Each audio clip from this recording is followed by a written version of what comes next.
Good evening. आज हम लोग पढ़ाई करेंगे वर्ग 8 विषय अतीत से वर्तमान अध्याय 12 राष्ट्रीय आंदोलन 1885 से 1947 का अगला भाग, जिसमें हम अंतिम चरण के बारे में अध्ययन कर रहे हैं। और अंतिम चरण में पिछला क्लास में हम लोग देखे थे रॉलेट एक्ट कैसे पारित हुआ, क्यों पारित हुआ। आज देखेंगे खिलाफत आंदोलन और असहयोग आंदोलन के बारे में। तो सबसे पहले जान लेते हैं खिलाफत का मतलब क्या होता है। खिलाफत का मतलब होता है विरोध, खिलाफ करना, है ना। और असहयोग का मतलब होता है सहयोग नहीं करना।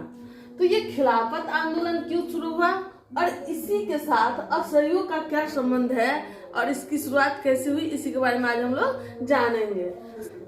अब देखेंगे प्रथम विश्व युद्ध में भारतीय मुसलमानों का साथ पाने के लिए अंग्रेजी सरकार भारतीय मुसलमान को कुछ वचन देते हैं। वचन ऐसा होता है कि तुर्की का जो खलीफा है उसे प्रथम विश्व युद्ध में पराजित होने पर भी हम अपमानित नहीं करेंगे।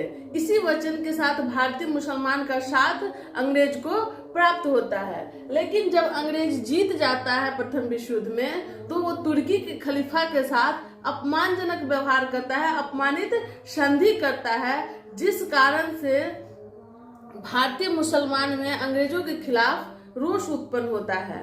अब देखेंगे उस समय तुर्की का जो खलीफा था वो पूरे विश्व के मुसलमानों का आध्यात्मिक गुरु माना जाता था।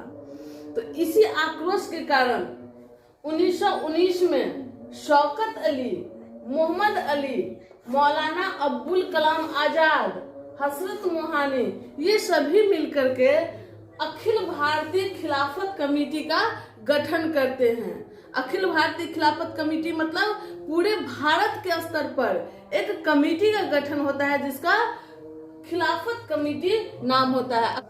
अब देखेंगे कि ये जो अखिल भारतीय खिलाफत कमेटी का गठन किया गया था उसे गांधी जी एक अवसर के रूप में देखते हैं। वो ये ऐसा अवसर है जिसमें हिंदू मुस्लिम एकता बनाया जा सकता है। इसी उद्देश्य से गांधी जी 23 नवंबर 1919 को अखिल भारतीय खिलाफत कमेटी का जो बैठक दिल्ली में होना होता है उसकी अध्यक्षता करते हैं।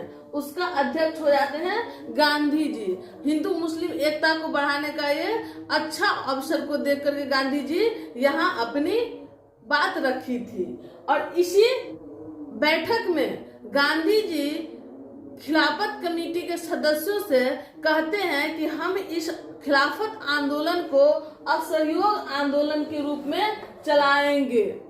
और गांधी जी का पहले से प्लान रहता है असहयोग आंदोलन चलाने का, लेकिन वो इस मुसलमानों का साथ पाने के लिए खिलाफत कमेटी के साथ मिलकर के इस असहयोग आंदोलन का घोषणा करते हैं। और असहयोग आंदोलन की शुरुआत 1 अगस्त 1920 से होती है।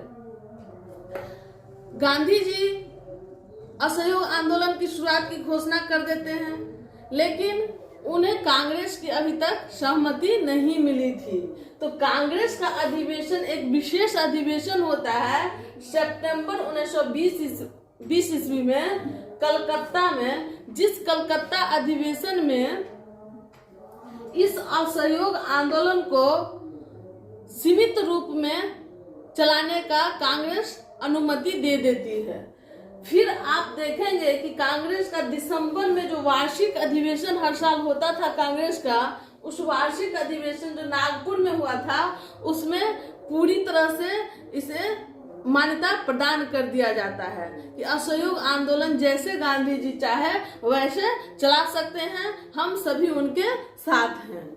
अब देखेंगे कि इस असहयोग आंदोलन में कुछ निर्णय लिया गया कि किस प्रकार से असहयोग करना है। उसमें 2 बातें कही गई, एक बहिष्कार की बातें, दूसरी रचनात्मक कार्य की बातें। मतलब कि हम जिस चीज का बहिष्कार करेंगे उसका विकल्प भी तो कुछ होना चाहिए। तो उसके विकल्प के रूप में हम रचनात्मक कार्यक्रम करेंगे जिससे हमारी जनता को, हम लोगों की कोई कठिनाई नहीं उत्पन्न होगी। जिसमें जो कुछ प्रमुख चीजें थी जिसको बहिष्कार करने का मुख्य एजेंडा तय किया गया उसमें था सरकारी विद्यालय एवं महाविद्यालय का त्याग करना। बच्चों से, स्टूडेंट से आग्रह किया गया कि अब सरकार, ब्रिटिश सरकार के सहयोग से जो भी विद्यालय चलाया जाता है, कॉलेज चलाया जाता है, उसका त्याग कर दीजिए।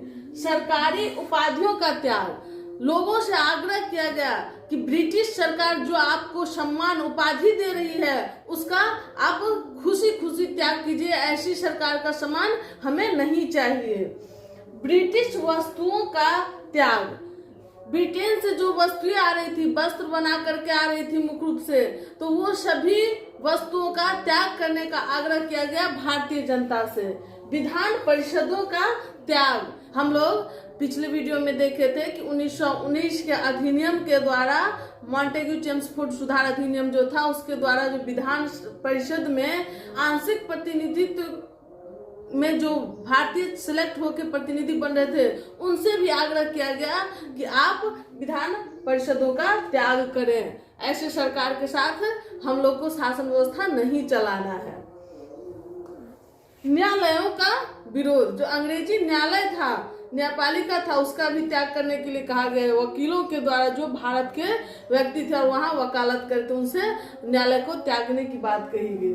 अब रचनात्मक कार्यक्रम क्या था?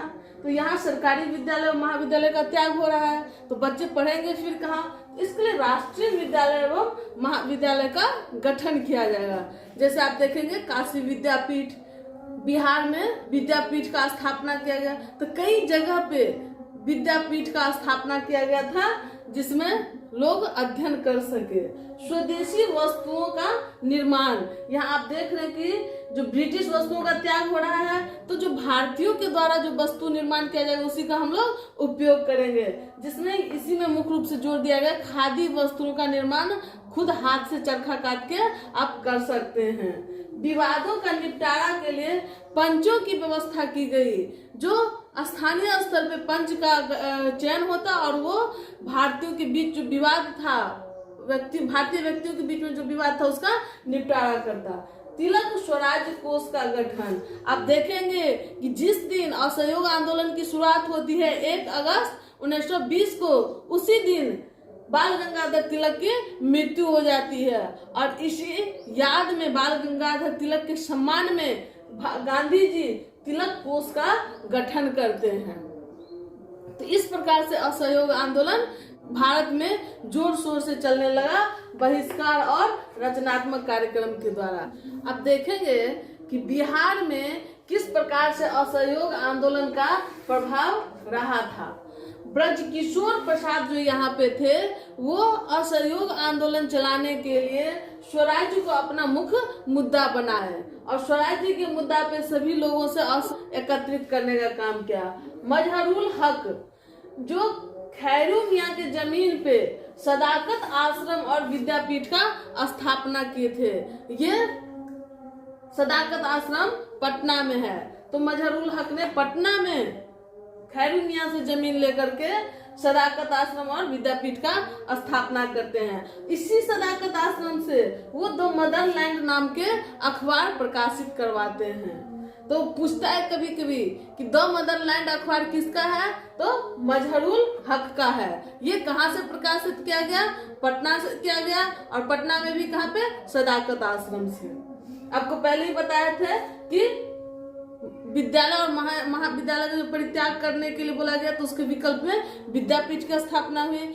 22 दिसंबर 1922 को बिहार के पटना जिला में ब्रिटिश युवराज का आगमन होता है और इनके आगमन पे पटना वासी पूरी तरह से हड़ताल करके, एकदम सन्नाटा कायम करके इनका स्वागत करते हैं। तो इस प्रकार से यहाँ पे असहयोग आंदोलन का प्रभाव देखा जा रहा था। इसी प्रकार से भारत के कई क्षेत्रों में असहयोग आंदोलन था। जैसे अब खेड़ा में देखेंगे कि किसान को एकत्रित करने के लिए लगान को मुद्दा बनाया गया था। तमिलनाडु में शराब के दुकानों को घेरने की काम किया जा रहा था। आंध्र प्रदेश में वन सत्याग्रह था। पंजाब में अकाली आंदोलन के नाम से चल रहा था। इस प्रकार कई अलग अलग मुद्दों से जुड़ा हुआ यह आंदोलन एक ही समय में चल रहा था। तो इस प्रकार से आप देखेंगे कि इस आंदोलन यह आंदोलन जब अपने चरम पर था तो उस समय थोड़ा लोगों के अंदर आक्रोश उत्पन्न ज्यादा हो गया और लोग एग्रेसिव होने लगे। इस कारण से 5 फरवरी 1922 को उत्तर प्रदेश के चौरा चौरी में आंदोलनकारी क्या करता है तो पुलिस थाना में आग लगा देता है और पुलिस उसमें जल करके मर जाते हैं। जिस हिंसा के कारण इस असहयोग आंदोलन को गांधी जी के द्वारा 6 फरवरी 1922 को वापस ले लिया जाता है। बताया जाता है कि यह आंदोलन अपने मुख्य उद्देश्य से भटक चुका है और हिंसक रूप ले लिया है, इसीलिए इस आंदोलन को हम वापस लेते हैं। सहयोग आंदोलन आज समाप्त होता है। अगला क्लास में हम लोग देखेंगे कि असहयोग आंदोलन समाप्ति के बाद भारतीय क्या प्रतिक्रिया दिए और गांधी जी क्या काम में बिजी हो गए। इस चीज को हम लोग अगला वीडियो में अध्ययन करेंगे। धन्यवाद।